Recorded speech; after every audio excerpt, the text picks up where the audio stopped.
Welcome to Make a Path Presents. I'm Ronnie Hayes, and today let's talk about The Walking Dead Season 10 B premiere. Episode 9 and 10. The early reviews are out. Now, just to give you a heads up, AMC lifted a review embargo for spoilers, so you will find reviews with some spoilers in it, minor to heavy. Now, the two reviews I'm going to highlight here cover episodes 9 and 10, and one is from Julian within the Matt family. Actually, before we get into it, heads up, digital comics are always available for Doomsday Kingdom at doomsdaykingdom.com, and the sale of the digital will help us keep consistent supply of the physical on hand. So if you are interested or on the fence, a little bit interested, it's as easy as buying the PDF, for example, if you're new to digital comics, and you just open it up and read right away.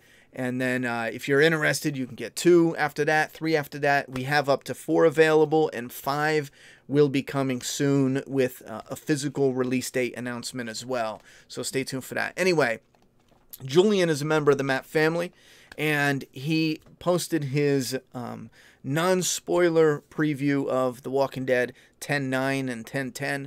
I will give you a little bit of warning, though. If you read his full article, there's a few like super tiny minor ones that I'm real picky when it comes to spoilers. I like just, it's suspenseful and there's tension and yada, yada, yada. So there's a few here and there sprinkled in that are so minor. It's kind of, it's no death stuff, obviously, and no, nothing specific. The Forbes one, as another example, has even more.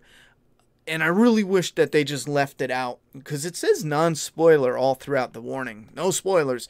But they go into detail as far as who, what, when, and they just leave out the details for the cliffhanger ending, something that's open-ended, and what was the other one? Like when it comes to the deaths. So warning, if you do look up some early, there's shit in here I wish I didn't read at all when it comes to the Forbes one. So just to give you a little heads up. But I do understand, I am self-aware enough to know that I'm real picky when it comes to spoilers in my even if it's minor ones.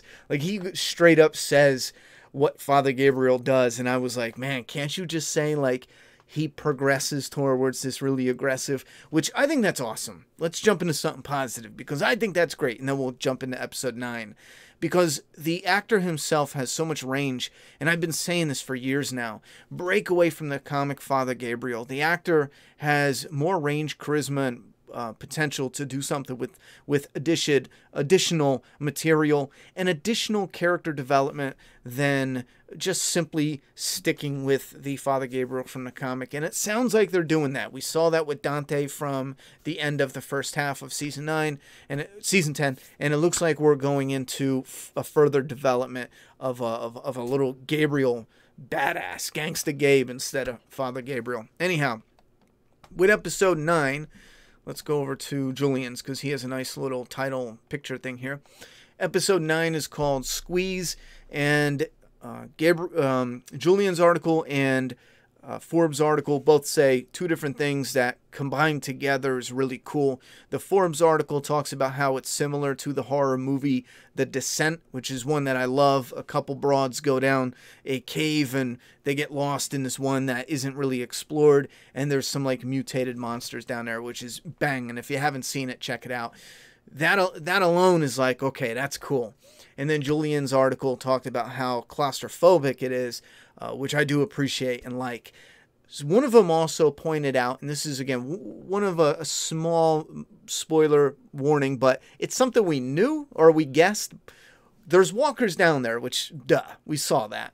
But what some of us were speculating might be, they confirmed it, which is there are whisperers down there too, or whisperers entered the caves to fight them or pick them off, which that alone, that little snippet, for a tease, that snippet, all they could have done for a little promo was them trapped in a cave, them like, okay, we're doing this as far as getting away from walkers as long as we be safe and yada, yada, yada. And then you see Alpha by a cave entrance. She moves away and some whispers enter with knives. And that's all I need for a promo. And I'm like, okay, the hype is real for episode 9.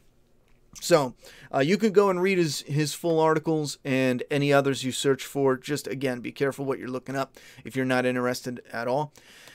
But there's a lot with Daryl and Carol. There's some Carol stuff that we're going to spill over into a separate video and discuss Carol and the fan base, which is something I've been wanting to talk about, but something blew up, and I do want to highlight that. So if you're into some fandom insanity, stay tuned for that.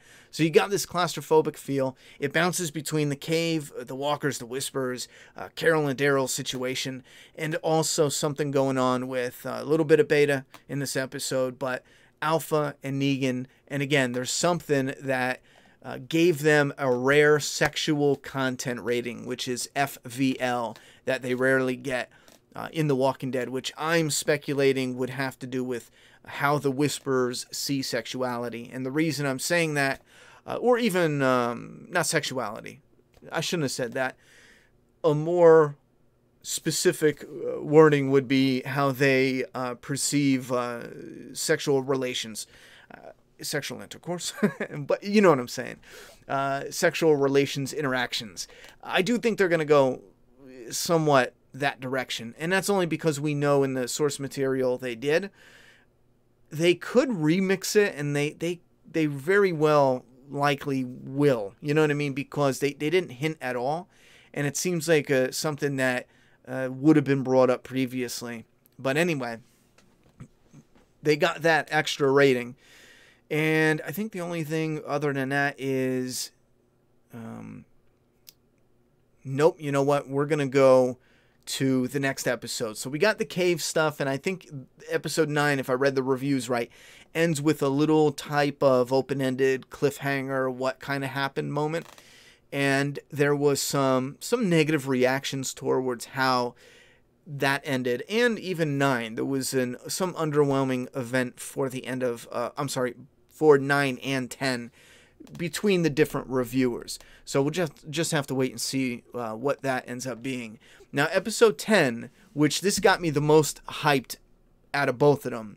Episode 10 is called Stalker, and it has to do with Beta sneaking into Alexandria, and we know all this from the trailer. We speculated it was going to be through the grave that Dante dug for the grandma, which it's not going to be a Walker grandma. We were kind of speculating whose hand that is, and the Mapp family was leaning heavily towards it being Beta.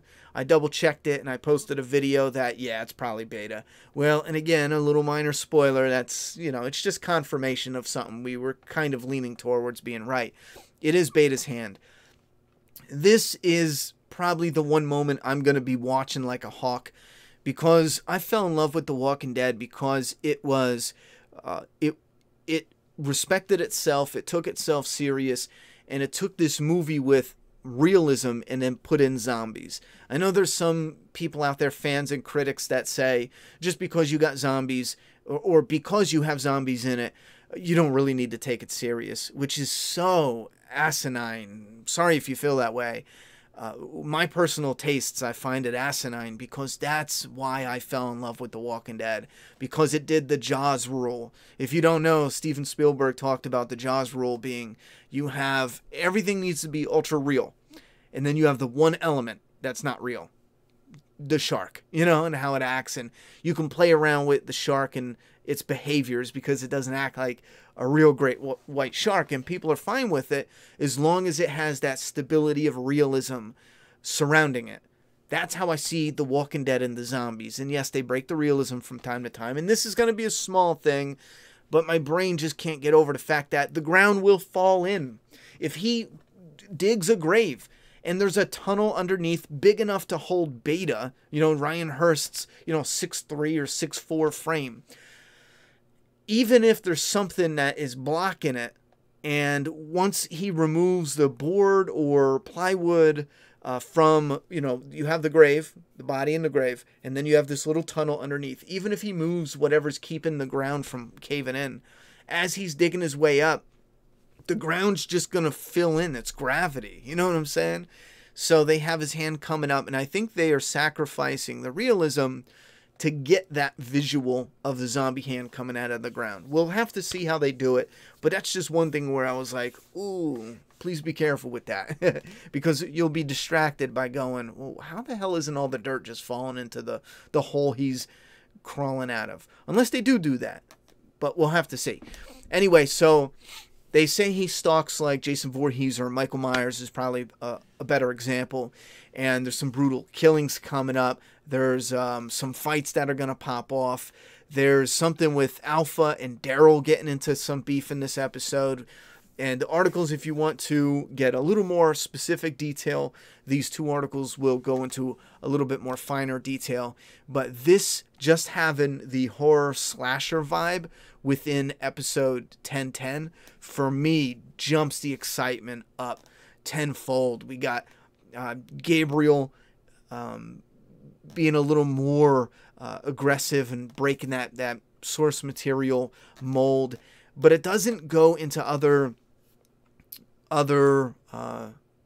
parts of the story that progress what's coming up in a way that leads me a little worried that we're only gonna get a small battle and not what we had in the source material, because we got the Whispers and Walkers, kind of the Whispers hunting them among the Walkers in 10-9 in the caves. But in the comic, it was Alexandria was filled with Walkers, and the Whispers kind of backed off and said, oh, we'll let the Walkers do it. And I was really underwhelmed, because I was visioning, Whispers among the Walkers, and how horrifying would that be, them taking down the boards, breaking windows, unlocking doors, letting Walkers into the houses. People think they're safe in the houses because it's only Walkers, forcing the heroes to don the skins of Whispers they killed, and then go in the horde themselves and have to rescue their people. That's like a 3-episode event, broken down between it breaks, it kicks off, and then the end would be the Whispers, throughout the village, and that the second half would just be the heroes getting some Whispers and then going through, and the third would be the aftermath of funneling the horde back out after slaughtering whatever Whispers were in the mix, saving as many as they can. That's the stuff that I've been dying to see, and we've gotten stuff like that from All Out War, but it was done in a way that was separated, that I didn't find as enjoyable as it could have been or should have been. But I'm hoping we get that with the Whisperer War, and it just doesn't feel like we are, just with how this is lining up. However, I am mad excited from the vibe and the atmosphere and what we have set up in these reviews. Probably more excited for these 2 episodes and for the second half to kick off than I have ever been with the promotion that they put out there. So that's probably why they were like, listen, let's give the fans a little bit of meat and entice them to check it out as soon as it's on. So I'm excited for it. You guys let me know your thoughts and opinions for what you think's going to pop off and how excited you are. If you do read some of the more spoiler-heavy stuff, just be warned if you go in a comment box to leave a comment if you're not interested in any spoilers at all. Leave your comment and just kind of bounce. Because if you go looking around and reading other comments, you're bound to run into something, because I'm not going to tell people it's AMC's fault. They lifted the embargo, so I'm not going to tell people not to check it out. I am going to look into whether or not AMC is going to continue the 48-hour early access on their AMC Premiere. A lot of fans are telling me that they pulled all their advertising for that. I would be shocked if they did that, because there's no incentive. I canceled my AMC Premiere when The Walking Dead went off for the break, and I was going to pick it back up.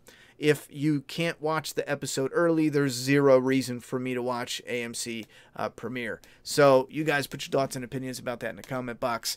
That's pretty much all I have to say, and I'll check out some comments. And behind this, I'm also going to upload that Carol video and the fandom. And I think we have one more I got to look into, possibly tomorrow. But stay tuned for another video close behind this one. All right, thoughts and opinions below. I'm done talking. It's your turn.